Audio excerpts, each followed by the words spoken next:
Todo mundo conhece uma história de adoção. Cada um de nós, cada um de vocês aqui nessa sala, eu tenho certeza que, se parar para pensar um pouquinho, já ouviu ou já conhece alguém que adotou ou que foi adotado. Eu não estou falando de adotados famosos, como Steve Jobs, fundador da Apple, ou a incrível Simone Biles, já uma das maiores ginastas de todos os tempos. Eu estou falando dos cerca de 5 milhões de brasileiros e brasileiras vivos hoje que foram adotados. Não é um número gigante se a gente comparar com o tamanho da população brasileira, mas já é gente suficiente para cada um de nós conhecer pelo menos uma história de adoção. Essas histórias são muito emocionantes, às vezes muito bonitas, às vezes bem tristes. Mas, muito embora elas variem de caso a caso, uma coisa sempre fica por aí. Elas geralmente estão envoltas em uma névoa de medos, preconceitos, informações equivocadas e por aí vai. E esses medos e preconceitos estavam em mim também, quando o meu marido começou a falar do assunto há cerca de 8 anos atrás. Mas quando a gente entrou com o pedido de adoção, em 2015, foi que eu comecei a estudar mais sobre o assunto, a ler mais sobre o assunto, a ver filmes, documentários e até TED Talks sobre o tema. Mas as dúvidas, os medos, os preconceitos, no final das contas, continuavam lá, até pelo fato de a gente ser um casal gay, claro. Essas dúvidas e medos começaram a cair por terra mesmo quando o telefone tocou. Acho que muitos de vocês já devem ter ouvido essa expressão que descreve aquele momento em que, depois de anos e anos de espera, finalmente o fórum te liga para dizer que a sua hora de ser pai ou mãe vai chegar. Dá uma tremedeira danada. Isso não é mito. Mas no nosso caso foi um pouquinho diferente, porque a gente recebeu um e-mail e não uma ligação. Mas a tremedeira foi exatamente a mesma. Vocês podem ver aqui o e-mail, o pessoal do fórum perguntando, cadê vocês? A gente está tentando ligar para vocês e não está encontrando. Vocês ainda querem adotar? Quando eu recebi esse e-mail, quando a gente recebeu esse e-mail, eu estava realizando um sonho, estava terminando meu mestrado na Universidade de Harvard, nos Estados Unidos. E ali, naquele momento, estava começando outro sonho. Era meados do ano passado, quando a gente recebeu esse e-mail, e, obviamente, tudo mudou. Eu estava nos Estados Unidos preparado para continuar lá, sendo assistente do meu professor favorito, que é o professor Marshall Gans, professor de liderança e mobilização social. Para alguém que fundou uma consultoria de causas e engajamento como eu, era uma oportunidade única. Mas é claro que aquele e-mail mudou o curso da minha vida, mudou o curso das nossas vidas. E aí, obviamente, decidi voltar para o Brasil para iniciar a aproximação com essas duas lindezas aí, a Sofia e a Elô. Entre o dia daquele e-mail, do recebimento daquele e-mail e dessa foto aqui, que foi o primeiro dia que a gente as encontrou, passaram-se mais ou menos 30 dias, um mês. E aqueles medos, aquelas angústias, aqueles mitos voltaram aí com força total. E eu ficava me perguntando, com tanta criança para ser adotada, por que será que demorou tanto tempo assim? Será que é culpa da justiça? Será que quando eu chegar no orfanato, as crianças vão correr até mim, as meninas vão correr até a gente, com os braços abertos, gritando, papai, papai, chorando, e depois daquilo a gente vai ser feliz para sempre? Por que é que tantas pessoas, quando eu contava da história de adoção e do processo de adoção, me falavam, me parabenizavam, nos parabenizavam por uma pretensa boa ação que a gente estaria fazendo, ou às vezes dizendo com todo o coração, essas meninas devem ser muito gratas a vocês. Será que lá quando a gente iniciou o processo não teria sido melhor colocar que a gente só preferia e só aceitaria um bebê por, sei lá, ter menos traumas, ter menos história do passado? essas dúvidas estavam rondando a minha cabeça, e eu sei que elas rondam a cabeça de muitos de vocês aqui, mesmo aqueles que não têm nenhuma relação direta com a adoção. E foi por isso que eu decidi falar hoje aqui sobre os 5 principais mitos que eu vivenciei aí nesse processo, nos últimos 18 meses de mergulho profundo, não só no tema da adoção, mas como na adoção na prática. Então, vamos lá. O primeiro mito é justamente aquele que diz que com tanta criança assim para adotar, por que será que demora tanto? Claro, só pode ser culpa da justiça brasileira, que é demorada mesmo. Mas se a gente for analisar, não é bem assim. Aqui estão os números do Sistema Nacional de Adoção do ano passado, 2022. A primeira coluna, vocês veem quase 47 mil pretendentes à adoção. Pais e mães solteiros, enfim, casais, querendo adotar.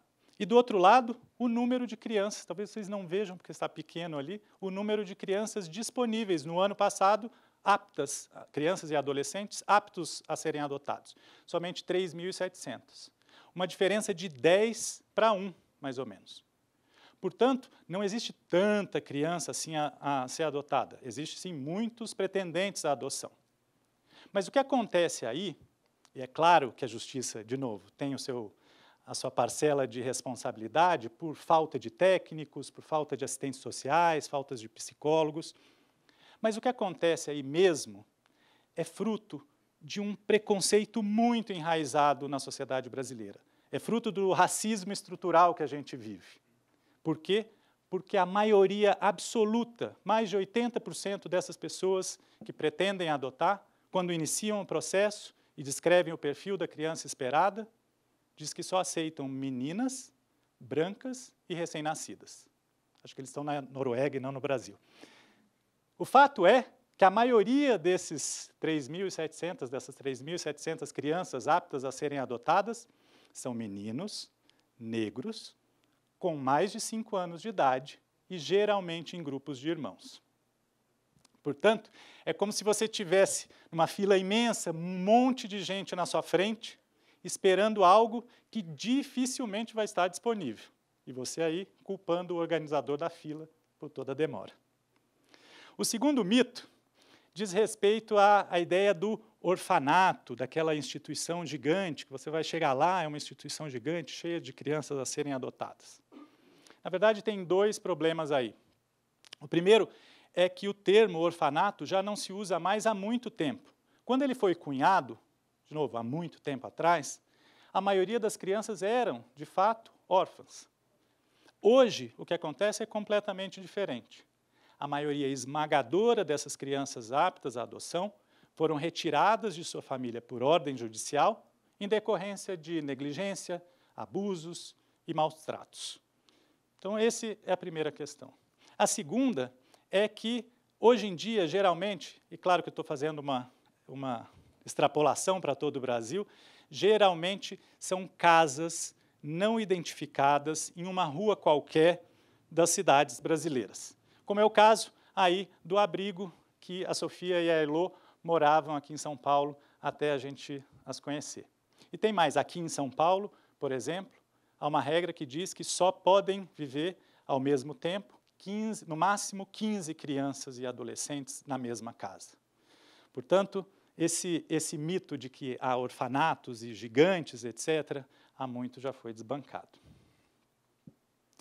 O terceiro mito é justamente aquela história linda e emocionante, claro, de que você vai chegar lá no abrigo ou na casa de acolhimento, como são os termos hoje utilizados, e vai olhar para a criança e ela vai sair correndo na sua direção, com os braços abertos, falando papai, papai, e depois de tudo aquilo, enfim, vai ser tudo mil maravilhas, vocês vão ser felizes para sempre. Por mais tocante, emocionante, bonita que a história pareça, não foi a minha realidade, não é a realidade de vários casais, pais ou mães adotivas que eu conheci ao longo do processo. Esse primeiro momento que vocês já viram ali, é sem dúvida muito, muito emocionante. No nosso caso foi cansativo também, porque elas fizeram a gente brincar e correr 2 horas seguidas com elas. Mas quem se deixa cegar pela emoção, esquece e negligencia o trabalho e o esforço que dá construir uma relação, e construir uma relação principalmente com crianças em situação de vulnerabilidade. É uma construção diária, aquele ali é só o primeiríssimo passo dessa construção que muito provavelmente vai durar a vida toda. E aqui está meu marido tentando construir a relação com a caçula, com a Lolô nos primeiros encontros e ela correndo, mas correndo dele, claro. Já o mito número 4 é, de certa forma, um incômodo meu grande com esta questão das pessoas dizerem que a adoção, nossa, que boa ação que vocês estão fazendo, essas meninas devem ser eternamente gratas a vocês por esse ato e etc. E eu descobri, ao longo do processo, por que me incomodava tanto. Porque a adoção não pode e não deve ser encarado como um ato de boa ação. Assim como vocês, ou quem quer ter filhos biológicos, não tem filhos por caridade a eles, não é o caso de você ter filhos adotivos também por caridade. No nosso caso, inclusive, eu e meu marido, pelo óbvio, não poderíamos gerar uma criança no nosso ventre, a gente nunca quis fazer barriga de aluguel, porque nunca quisemos. Então, a primeira opção sempre foi a adoção. Uma opção adulta de quem quer ter filhos de uma maneira muito concreta. Sem ideia de gratidão, sem ideia de boa ação, para a gente sempre foi um jogo de ganha-ganha. Nós queríamos ser pais, elas precisavam de pais, desde o momento zero, esse jogo está empatado. Se tem alguma dívida de gratidão aqui, é aos deuses ou ao universo, como queiram, pelas 2 filhas lindas que ele reservou para mim. E, por final, o mito número 5 é aquele que fala justamente que será que não seria melhor a gente adotar um bebê, porque um bebê não teria passado, não teria os traumas do passado e etc. E é claro, e aqui nessa universidade muito se estuda isso também, a gente já sabe e já, ao longo do tempo, sabe cada vez mais da importância de uma primeira infância cuidadosa, de uma primeira infância, que as crianças cresçam sem traumas, saudáveis, etc. Mas a gente também já sabe que tão importante quanto a genética é o ambiente em que essa criança cresce. E é esse ambiente que vai dar a ela um futuro. É esse futuro que a gente vê aí, e ao longo desse ano e meio que a gente já adotou a Sofia e a Heloísa, a gente tem a exata noção de que adoção não é sobre passado, é sobre futuro. É sobre o futuro que a gente pode proporcionar a elas com um novo lar. É sobre janelas de oportunidades que se abrem para alguém que, de outra sorte, estaria condenada pelo passado. É sobre a oportunidade delas crescerem em um ambiente amoroso, acolhedor, e que elas possam desenvolver o pleno potencial e alcançar os mais incríveis sonhos. É por isso que eu queria convidar cada um de vocês aqui a se informar mais sobre o tema da adoção, do apadrinhamento e várias outras formas de melhorar e de criar um futuro novo para milhares de crianças no Brasil. Portanto, se informem, se engajem no tema da adoção, na causa da adoção e mude o futuro de uma criança e o de vocês também. Obrigado.